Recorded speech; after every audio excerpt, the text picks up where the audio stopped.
እርግጠኛ ነኝ ዳሪ ሁለቱ የሆነ ፍቅር ቢጤ ጀምረዋል። እርግጠኛ ነሽ ማርቲ?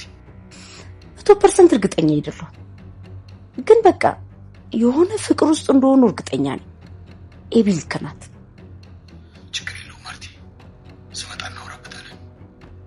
ይሄ እኮ ልክ አይደለም። ከሆነ ናታንንም ዳጣንም እኔ ራሴ ቁጭ አድርጌ አወራቸዋለሁ። እንደሱ ነው የሚሻለው።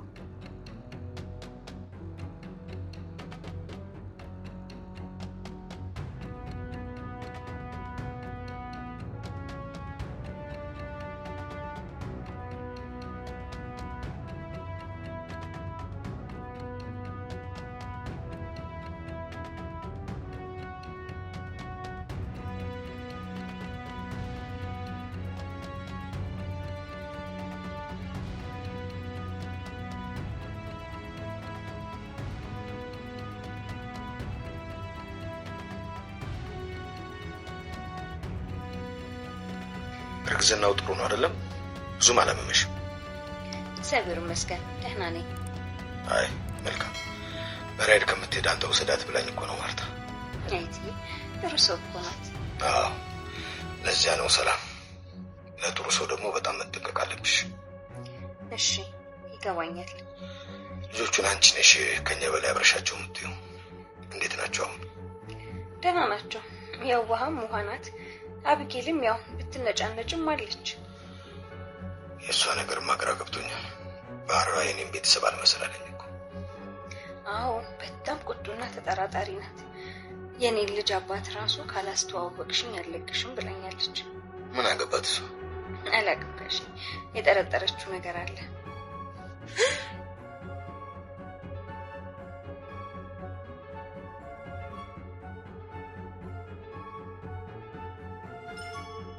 ተንኮለኛዋ አቢጌል ያቀደችው ሳይሆን ቀርቶ ያላሰበችውን ነገር ሰምታለች። ዳጣን ለማጥመድ እንዲሁም ከደረጀ ጋር ያላትን ግንኙነት ለማወቅ አስባ በደረጀ መኪና ውስጥ የድምጽ መቅጃ መሳሪያ አስቀምጣለች። እንዳሰበችው ሆኖላት የዳጣን ወሬ ባታገኝም ያልጠበቀችውን አንድ ነገር ሰምታለች። አንድ ነገር ጠምዳ ከያዘች እስከ መጨረሻው ተስፋ ሳትቆርጥ ስለ ነገሩ የምትፈለፍለው አቢጌል አዳዲስ ተንኮሎችን ፈጥራ ዳጣና ሰላምን ከዛ ቤት ለማስወጣት ብትሞክርም አንድም ቀን ተሳክቶላት አያውቅም። አሁንም ቢሆን እሷ በፈለገችው መንገድ ተረጎመችው እንጂ ደረጀን ስጋት ላይ የሚጥል መረጃ አላገኘችም። በሌላ በኩል ሰላም ከ19 ዓመት በፊት ደረጀ የወሰደባትን ልጅ የት እንዳለች እንዲነግራት ከዚህ በኋላ በዚህ ጉዳይ ልትታገሰው እንደማትችል ነግረዋለች። ከሐኪም ቤት ቀጠሯ እየተመለሱ ባሉበት ነው ይህንን ያለችው። ሰላምም ቀጥላ አሁንም የምወልደው ልጅ ግን ወንድ ከሆነ ምትኩ፣ ሴት ከሆነች ደግሞ ምትኬ ነው ምላት። አንተ የምወልዳት ልጅ ጾታ ምን ቢሆን ደስ ይልሃል? እኔ ሴት እንዲሆንልኝ ነው የምፈልገው፣ ምክንያቱም የጠፋችብኝን ልጅ ምትክ እንድትሆነኝ። ታውቃለህ ያረገዝኩት ለራሱ ለጠፋችው ልጅ ምትክ እንድትሆነኝ ብዬ ነው። ግን እኮ ጋሼ እኔ ላንተ ስለማዝንልህ የአንድ ቀንም ስህተት ነው ብዬ ነው እንጂ ብዙ ነገር ማድረግ እችል ነበር ብላ ስትለው ደረጀን በንግግሯ ደንግጦ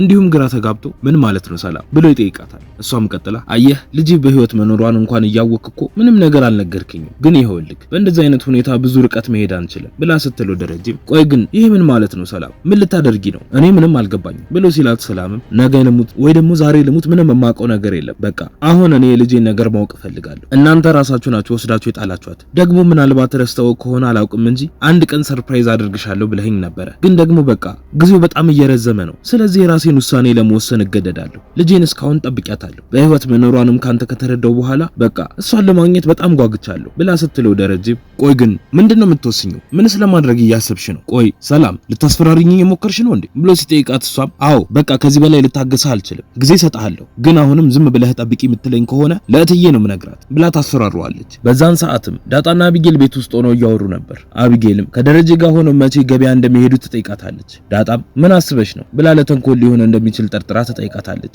አቢጌልም ምን አስባለሁ ያው ለኔም በዛው አንድ ቃል እንድትገዢልኝ ብዬ ነው፣ እኔ እንደምታውቂው ትምህርት አለብኝ፣ አንቺ ግን ቤት ነው የምትዩ ብላ ተዋሻታለች። ነገር ግን አቢጌል መኪና ውስጥ የድምጽ መቅጃ መሳሪያውን ለመክተት ቀን እያመቻቸች ነበር። ከትንሽ ቆይታም በኋላም ደረጀ ሰላምን ወደ ቤት አምጥቶ መኪናቸውን ግቢ ውስጥ አቁሞት ወደ ቤት ይገባል። አቢጌልን በሩን ለመክፈት መታገል ትጀምራለች።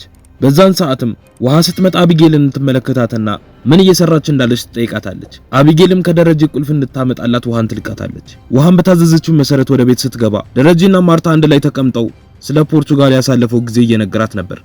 በመሃልም ውሃ እጇን ወደ ደረጀ ኪስ ውስጥ ስትከት ማርታ ትመለከታታለች። የማርታንም ሁኔታ ያስተዋለው ደረጀ ውሃን ዞሮ ሲመለከታት እጇን ከኪሷ አውጥታ መቁነጥነጥ ትጀምራለች። ደረጀም ውሃ ቆይ ምን እያደረግሽ ነው ብሎ ሲጠይቃት እሷም ምንም ይሄው እጄም እኮ ከኔ ጋር ነው ያለው ብላ ትለዋለች። እሱም ነገሩን ይተወውና ከማርታ ጋር መጫወት ይቀጥላል። ነገር ግን ውሃ በድጋሚ ከኪሱ ቁልፉን ለመውሰድ መሞከሯን ትቀጥላለች። ደረጀም በፍጥነት የውሃን እጅ እዛው ኪስ ውስጥ እንዳለ ይይዛትና በንዴት ቆይ ምን እያደረግሽ ነው ያለሽው ብሎ ሲል ማርታም ትቀጥልና ቆይ እጅሽን ኪስ ውስጥ የከተትሽው ብር ልትሰርቂ ነው እንዴ ብላ ትጠይቃታለች። ውሃም አረ አይደለም እማዬ ኤቢ ልካኝ ነው ግን ለማንም አትናገሪ ብላኝ ነበረ ብላ ስትላት ማርታም እንዴ ቆይ ገንዘብ አምጪልኝ ብላ ነው እንዴ እሷ አይላክትሽ ብላ ስትላት ውሃም አይደለም መኪናውን ልትነዳው ነው መሰለኝ የመኪና ቁልፍ ነው የፈለገችው ብላ ትላቸዋለች። ማርታም ተናዳ ውሃን ታባረራታለች። በነጋታውም ጠዋት ደሬና ኤቢ መኪና ውስጥ ተቀምጠው እያወሩ በመሃልም ደሬ ስልኩን ረሳሁት መሰለኝ ሂጂና አምጪልኝ ብሎ ሲላት አቢጌልም ውይ በቃ በኔ ስልክ ደውል ብላ ትለዋለች። ደረጀም በስንፍናዋ ተናዶ አሁን ቆይ ከዚች መሄድ ከብዶሽ ነው አይደለ ብሎ ይላትና በመስኮቱ ብቅ ብሎ ውሃን መጣራት ይጀምራል። በዛን ሰዓትም ነው አቢጌል ያስቀመጠችውን የድምጽ መቅጃ ወጣችው። ወደ መኝታ ክፍሏም ትሄድና አርጁን ጋር ደውላ እንዴት የተቀደውን ድምጽ ማግኘት እንደምትችል ትጠይቀዋለች። እሱም በደንብ አድርጎ ይነግራታል። በነገራት መሰረትም የድምጽ መቅጃውን ሚሞሪ አውጥታ ስልክ ውስጥ አስገብታ ማዳመጥ ትጀምራለች። ደረጀና ሰላም መኪና ውስጥ ሆነው ያወሩትን ሰምታለች። በቀጣይ ምን የሚፈጠር ይመስላችኋል? ሐሳብ እንዲሁም አስተያየታችሁን ኮሜንት ላይ ጻፉልን። የምንለቀው ቪዲዮ ለብዙ ሰዎች እንዲደርስ ላይክ እንዲሁም ሼር ማድረግ አትርሱ። ቪዲዮ ስንለቅም በፍጥነት እንዲደርሳችሁ የደወል ምልክቱን መጫን አትርሱ። በቀጣይ በሌላ ክፍል እስክንገናኝ እስከዛው በሰላም ቆዩ።